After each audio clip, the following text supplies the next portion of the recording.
Hello, bonjour, namaste, ni hao, and ohio everybody. What is going on? It is Galeriot here, and welcome back to the YouTube channel once again for another Danmachi Memoria Freese video. And today we are going to be doing a should you summon on the brand new Monster Mashup Halloween Gacha banner featuring the Assist Marie and the Dark Adventurer Wine. So of course, if you guys go on to enjoy this video, please be sure to leave a like down below, subscribe to the channel for more Danmachi and Danmemo content, and let me know in the comment section down below, did you guys summon on this brand new banner, or are you guys waiting for the upcoming reruns? Let me know in the comment section down below. I'm curious to see what you guys have to say down below. Now, this banner features two very interesting units, and especially in the case of Marie, it is a very interesting unit, and a unit that's kind of misunderstood because of a mistranslation. Now, let me explain the situation. So, of course, when we did the summons originally, right, we went through both of these units. We went over the Dark Wine and we went over the Assist Marie. And in my personal opinion, I said that the Assist Marie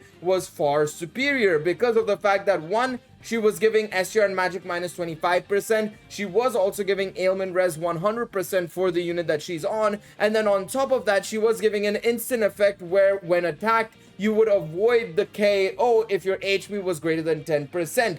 At the time, I said that it was extremely similar to the original Marie that released, right? So, of course, this is the new Marie, and then if we go over to the original Marie, and we'll take a look at both the Maries through the album itself. If you take a look at both Maries, right, you'll notice a stark difference in their MLBs, and we'll talk about what exactly the difference is in just a second when we get to it. Where are Maries? There they are. So if you take a look at the original Marie, right, endurance is the main stat here, dexterity is the second highest, and so on and so forth. But if you go into here, right, you read the additional instant effect. When attacked, avoids KO times 1 only when HP is greater than 10%, removed when HP is less than 10% on allies once per turn. If you take a look at the new Marie at MLB, Ghostly Mermaid Marie, I think I'm not at MLB, there we go. We are now at MLB.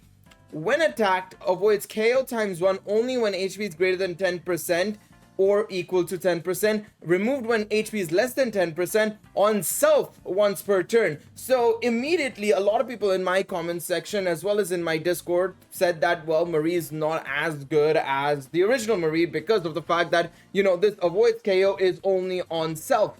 Well, turns out the following morning, you know, I uploaded the video and everything. I saw these comments. My Discord also decided to, you know, do some investigating, and apparently it turns out that basically this Marie, right, is actually mistranslated. So effectively in the Taiwanese and Korean languages as well as the Japanese language, that assist skill actually says avoids KO only when HP is greater than 10%, removed when HP is less than 10% on allies. The English version, unfortunately, has the wrong translation or localization, basically. So this Marie is actually just as good, arguably, if not better, than the original Marie. So in reality, this Marie is actually really strong. Now, this Marie is actually used quite a bit, to be quite honest, in a lot of different teams. Be it in stall teams and other teams as well, you'll see her being used quite often. So I wouldn't be too surprised if people end up using this new Marie as well, because, I mean, as you can see right there, number 6, for good reason, to be quite honest. She's really solid. Also, ignore the fact that I hit Pursues 3. I didn't do war games that much last week, I'm not gonna lie. Kind of got caught up with my new job, so was super busy there. Now I'm gonna get back into the groove of things and, you know, actually play Danmemo a little bit more. But coming back to the point, Marie is actually a lot better than people think she is, because of the fact that this is a very unfortunate mistranslation, unfortunately. So in all honesty, Marie in itself is a very good option for people who don't have that original Marie. Now, the only unfortunate thing here is that technically original Marie is still a better option for the average player, purely because she's a non-time limited unit, whereas this Marie is a time limited unit. So even if you do go all 10 steps, right, depending on your luck, you could either get, you know, Marie to +5 if you're really lucky. If you're not lucky, you could maybe just come away with only one copy of Marie.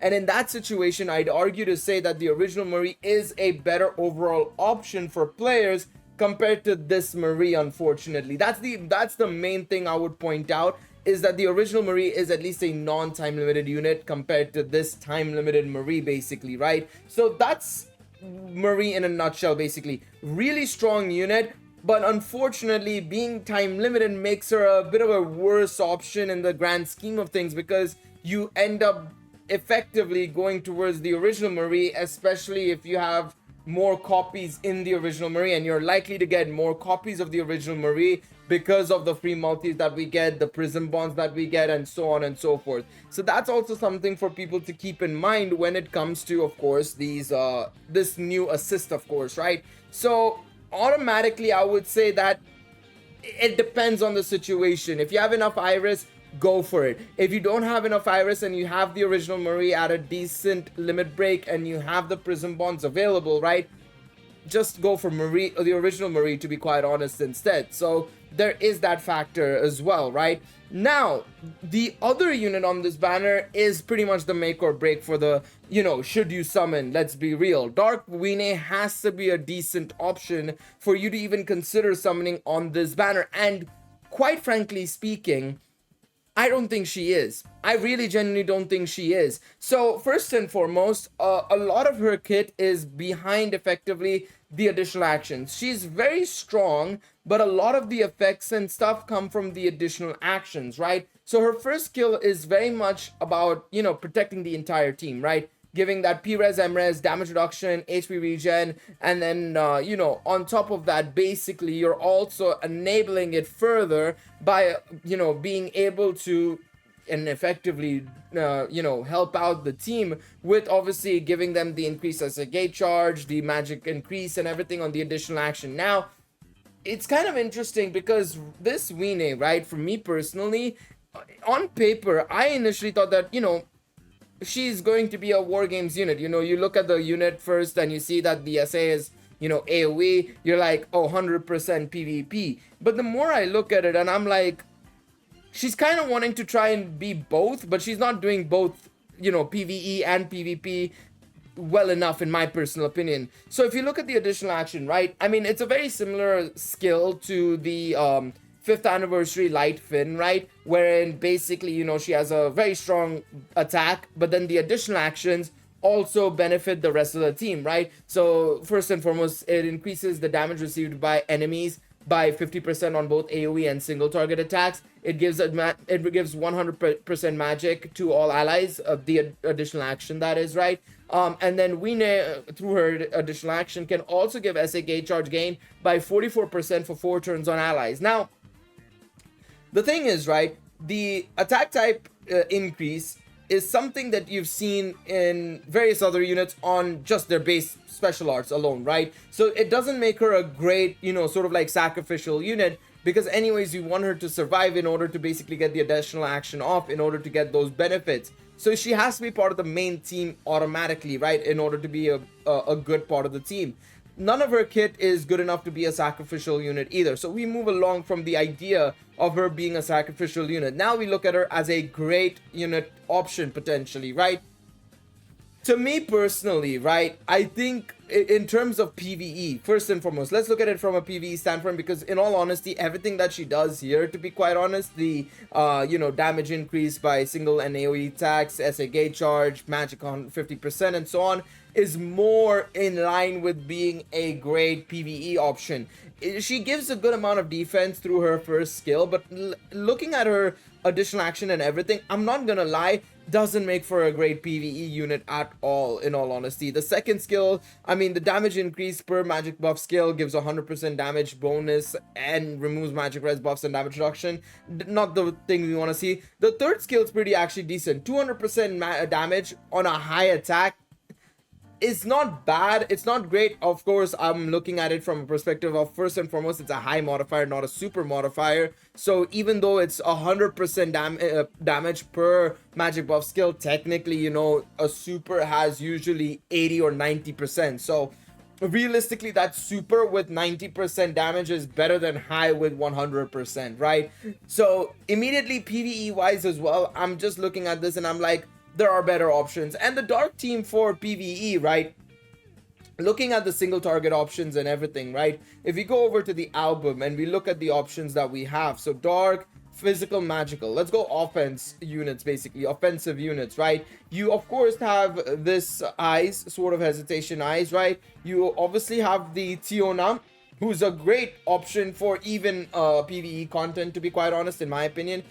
She can be a really decent option as well. You also have, of course, the likes of, you know, the Dark Fin still. You obviously have the option of Kaguya, who is one of the best options. It's a shame that I didn't get more copies of her, but she's a fantastic option still to this day. To me personally, right, if I look at all of these units, I feel like there are just better options than Wine. Wine might end up being a decent option if you're going for a full, you know, mono element, mono type team. So if you're going for dark magic specifically, obviously going to be a much better option, because now you have you know, eyes, you have Wine, and then maybe as the last unit potentially for the magic side of things, you could go for potentially, I'm looking at these options. Tiona is of course physical. You obviously have you know, Kaguya, who's physical as well. You know, Finn is physical as well. So maybe you might want to go old school and go Origami potentially, who's still a very decent option. These are some options you can go for, but in my personal opinion, I would probably just sway towards, you know, bringing in a physical unit instead of running a magic unit like Wine, to be quite honest, for PvE at least, right? From a PvP standpoint, potentially could be a decent option, I guess, for Stall in a way, right? Technically, I think Stall could use her in a way with the damage reduction, you know, the P-Res, M-Res boost, the HP regen, kind of helps a little bit there. And then on top of that, you give the SA gate charge to the allies, assuming they survive, might be able to help the team out a lot. So in that regards, potentially there might be something there, and then offensively she can hold her own as well with the second skill. But again, I don't see her replacing any of the current Stall members, in all honesty. You know, you have the likes of Hero Festa Bell, Atreus still existing here and there. You have Otarl, you have all of these units that I just don't see her coming into any of those spots, in my personal opinion. I just don't see it happening. So for me personally, this banner is a case of collection, in all honesty. You collect these units and then move on with life. I went all 10 steps. Do I regret it? Not really, because at the end of the day, the game's nearly done and I've collected almost every single unit in the game. So for me, there's no real reason to, you know, worry about, oh, I didn't get this unit, or, oh, I need to be saving up for the next batch, or anything of that sort. It doesn't really matter to me personally too much. So I'm gonna keep summoning until I, you know, enjoy the game. And of course, as long as, you know, they release new units, I'll keep summoning on those new units. But for the average player who might be wanting to save up for the 2nd anniversary reruns because they never picked up those units, maybe you're saving up for the 4th anniversary reruns because they might be getting buffs and they might be insane units, right? Probably better to save up, in all honesty, rather than going in on this banner, to be quite honest. I generally do believe that. And another reason why I would probably urge people to save as well, right, is because the upcoming banners next week with Argonaut Part 2 is going to be insane. It is generally going to be insane because you've got a banner that's absolutely banging, especially if you are a light team runner like yours truly. So if you look at the data mines, which of course I didn't make a video on, I do apologize on that front. I didn't get around to making this video again, just super congested with time and everything, trying to figure out how to record multiple videos in a day as well as stream and stuff like that. It's been super hectic, so I do apologize on the fact that I've been missing the ball on certain videos like this data mine video. But we obviously have the Argonaut Part 2 celebration coming up as well, right? So we obviously have this banner out right now, and then Argonaut Part 2 will be releasing next week with the Hero Awakening gacha and the Heroic Lineage gacha as well. And then we have the Recollective Tale banner, which not only features the Orna and Ariadne that we got right before the 5th anniversary, but it also features the Argonaut from the Data Life banner, which of course gives, you know, players minus 25% light res.